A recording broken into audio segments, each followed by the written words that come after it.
Hey guys, this is Nick, and in this video I want to talk about Yotta Bank. I saw this video that Graham Stephan invested in this Yotta Bank thing, and I looked into it, and so I'm gonna talk about what it is, what it isn't, and tell you why I'm not really a fan of it, okay? So if you don't know what it is, it's basically an app, a banking app that gives you a certain level of interest rate, like 0.2% is the minimum, and then they give you like lottery tickets every week. And so it becomes like gambling or playing the lottery, and you're on your phone, it's gamified, and you're watching your numbers every week and all that to see how much more money you win. And so basically what they're saying is you get a base level of 0.2%, but with all these random winnings, your interest rate at the end of the year could be something like 1%, 2%, 3%, something along those lines. And then of course they have the grand prize of $10 million or a Tesla Model 3 or something like that. So I'm gonna look at the odds of all those things and talk about that, and let's get into it.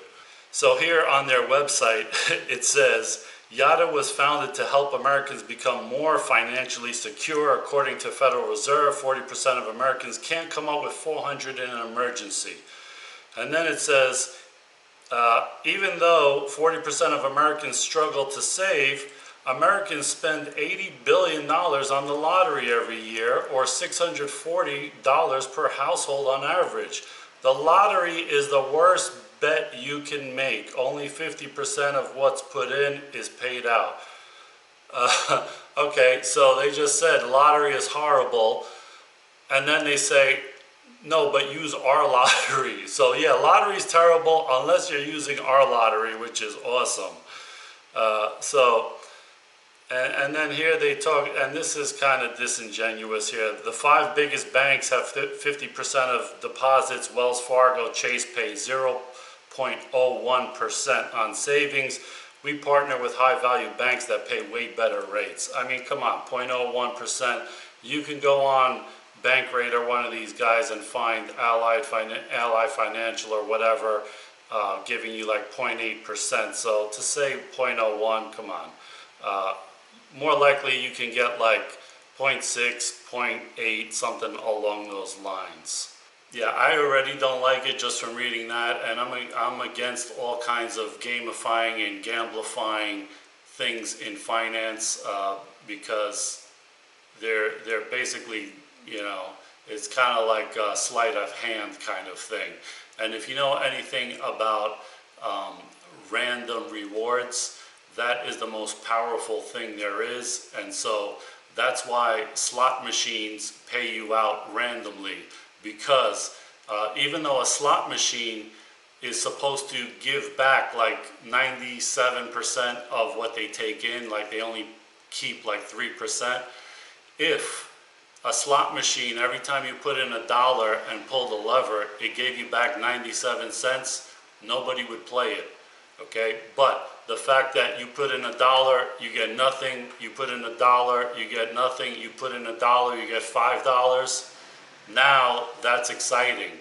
And so this is what this app is doing, just like the casinos. It's basically a slot machine. So a regular savings account is you put in your $100 and you pull the lever, and a year later you get 1%, you get $101. This thing is you're pulling a lever every week, basically playing these lottery numbers, and so you get your base 0.2%, but now you're getting your slot machine results. This week you got one number, you got $5. Next week you got no numbers. 3 weeks from now you might get 20 bucks or something along those lines. And so that's a gambler mentality, and it's teaching you to be a gambler.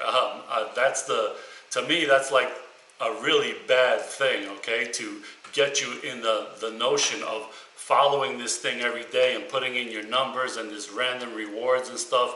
It's basically like a casino. The other thing I don't like is all of the fine print. When I open a a savings account. I don't want to read hundreds of pages of, you can receive one ticket by sending in a handwritten sheet of paper with your name, address to East 42nd Street, whatever. For each completed sheet, you'll receive blah, blah, blah. I know they need to make every single rule just in case, but I don't like to see all these rules. But let's look at the odds of winning. So matching 0 out of 6 numbers, 10 cents per ticket. And it gets, worse and worse. And let me just say that you get one ticket for every $25 that you put in. However, you can only get 10,000 tickets maximum. And so 10,000 times $25 per ticket is $250,000, which is the maximum FDIC insured limit, coincidentally. So the most you can put in is $250,000 and get 10,000 tickets. However, look over here. To get the $10 million prize, you have to get 6 out of 6 and this, matching Yotta ball, which is like a power ball or whatever, all these rules.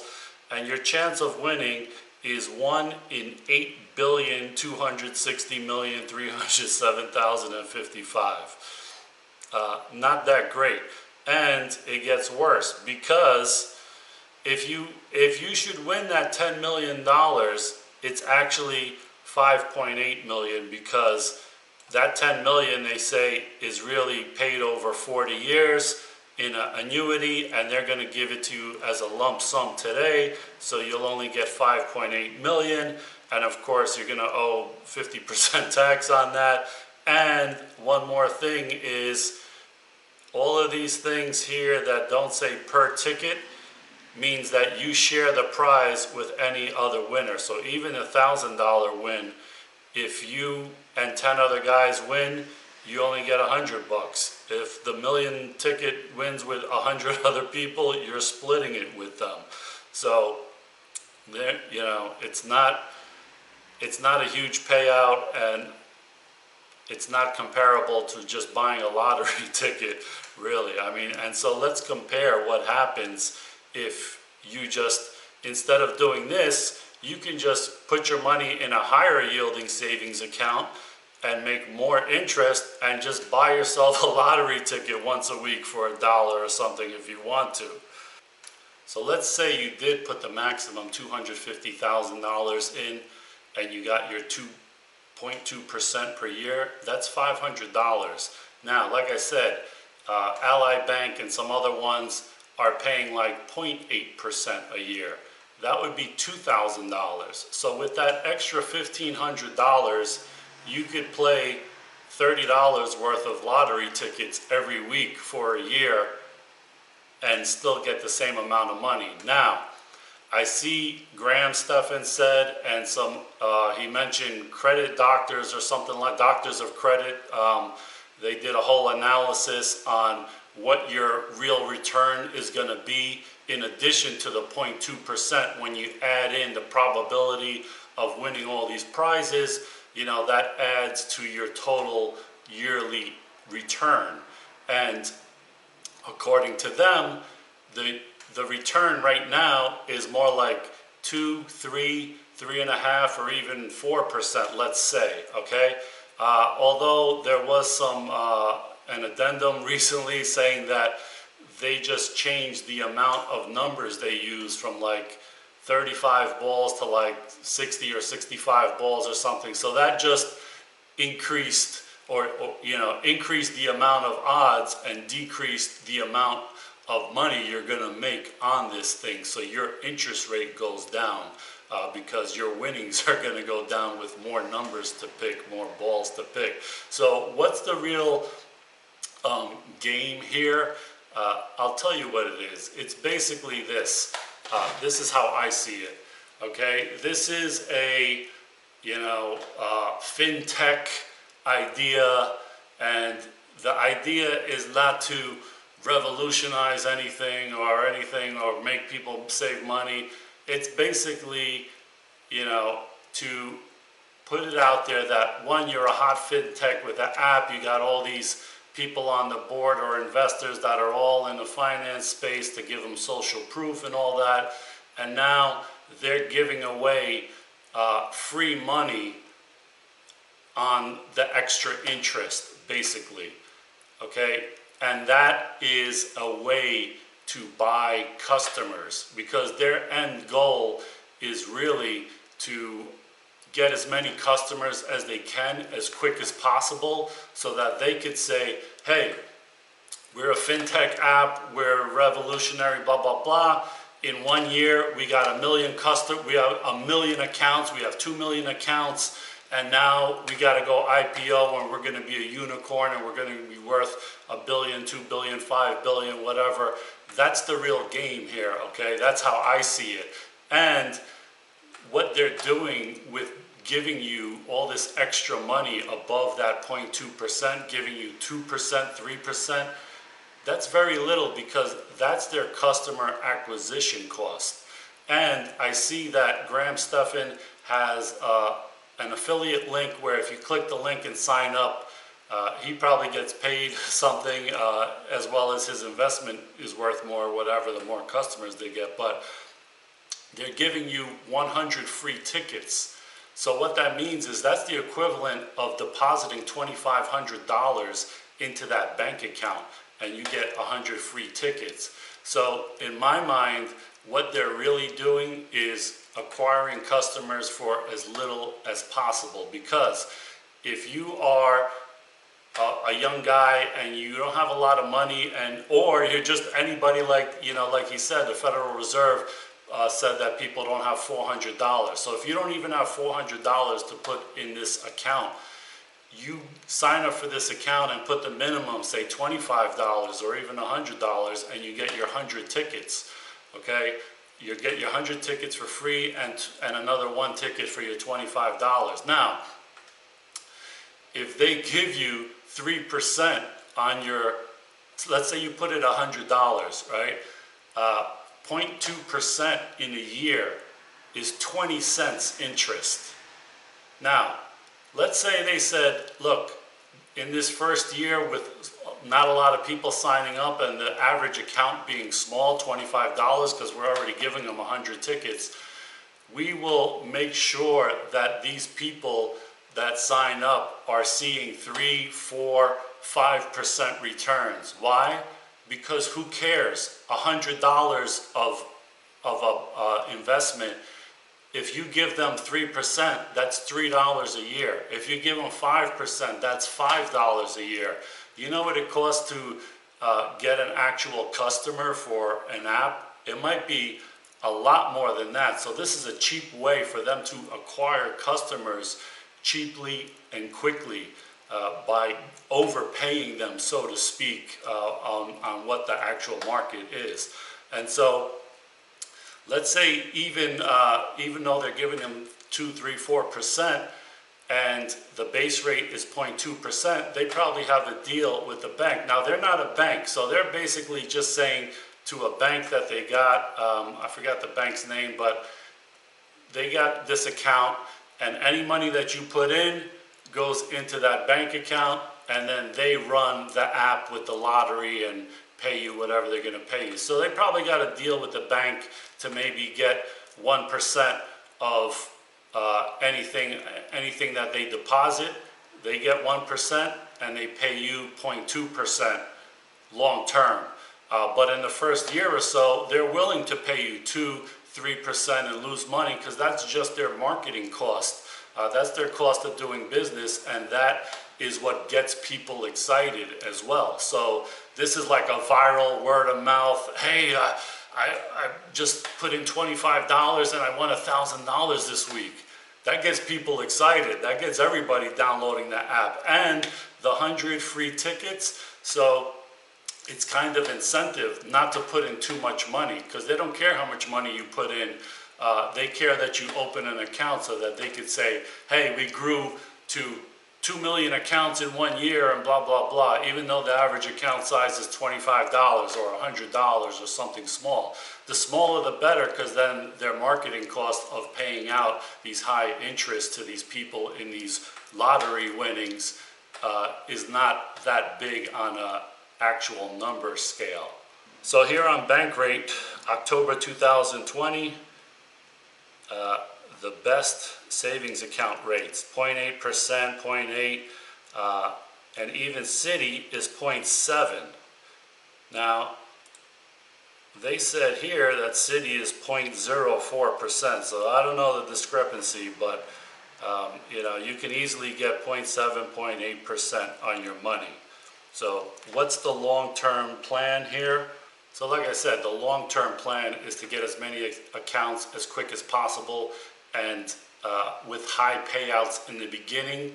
And by definition, the more people that sign up, the lower the payouts will be, because the more people that will be sharing these prizes, and so their actual yearly interest rate will go down as more people sign up. And just to show you some numbers, let's say they got 1 million accounts and the average account was $25. Even if they paid you 2% more than the prevailing bank rates that they're getting, right?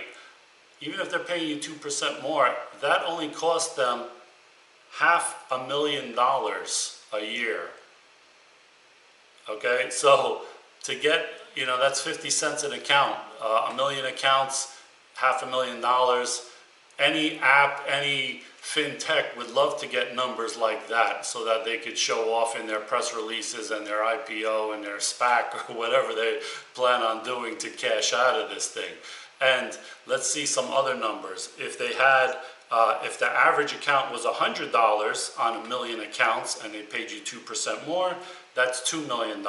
Still cheap, $2 an account, still cheap. If the average account was $1,000 an account on 1 million accounts, that would be $20 million, or $20 more an account by paying you 2% over the prevailing rate.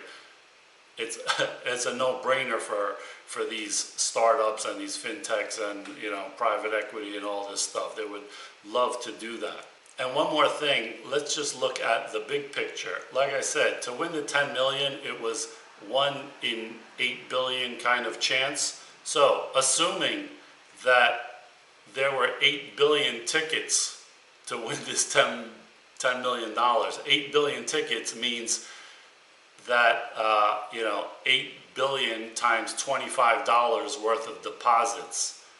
That would be 200. So if they accumulated $200 billion in deposits, they would have $8 billion tickets given out to people to win that $10 million prize, which is really 5.8 million, right? And it's split with people. So on $200 billion, if they're paying you 0.2%, that's $400 million, right? But if they are getting like 1% from a bank and paying you 0.2%, that 200 billion would net them an extra 1.6 billion. So, so if they were giving out $6 million a week, every week somebody was winning the $10 million prize, that's $6 million on 52 weeks, that's 300 million. So the numbers, it's like a can't lose for them, because even if they had so many accounts that they had the $200 billion and they had to give out $8 billion tickets, which would guarantee somebody wins $10 million every week, they would be raking in, let's say, 1.6 million and giving out 300 million or so.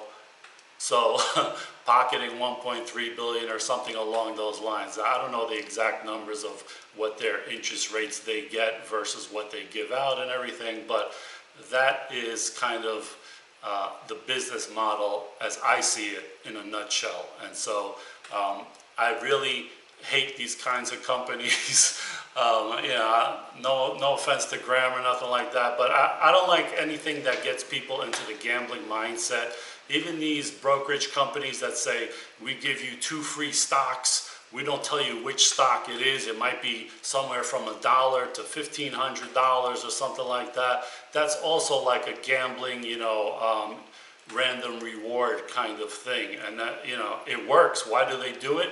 Because it works really well, and they know that, and so that's why they do it.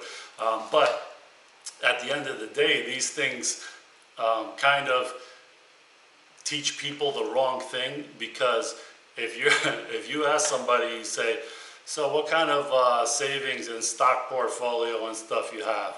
You tell them, well, let's see, I put $100 in a brokerage account and they gave me 2 free stocks, so that's my brokerage portfolio.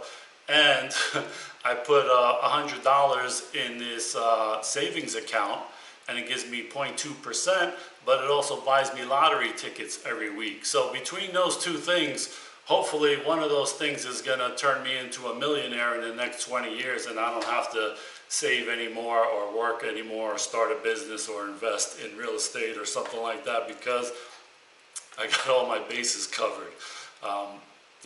That is just not the way to think of things. And even these things like these apps where you buy a cup of coffee for $3.59 and it rounds up to the dollar and puts that in your savings account, like you're actually doing something. That gets you into the mentality of the more you spend, the more you save. No, don't buy the coffee for $4 and you have $4. You don't need the 41 cents. That's the type of mentality you should be into. So all of these kinds of companies are, in my mind, they are showing you a picture of a steak and giving you the smell of a steak, but you don't actually get to eat the steak. It's just a nice picture, and the smell, it's the picture of successful investing, this, that, the other thing, but at the end of the day, you have very little to show for it. So it's not something I would recommend. And stay away from any kind of gambling, whether casino gambling or apps gambling or any of this stuff. You will lose in the end. So that's my video on Yotta Bank, and sorry, Graham, I don't recommend it.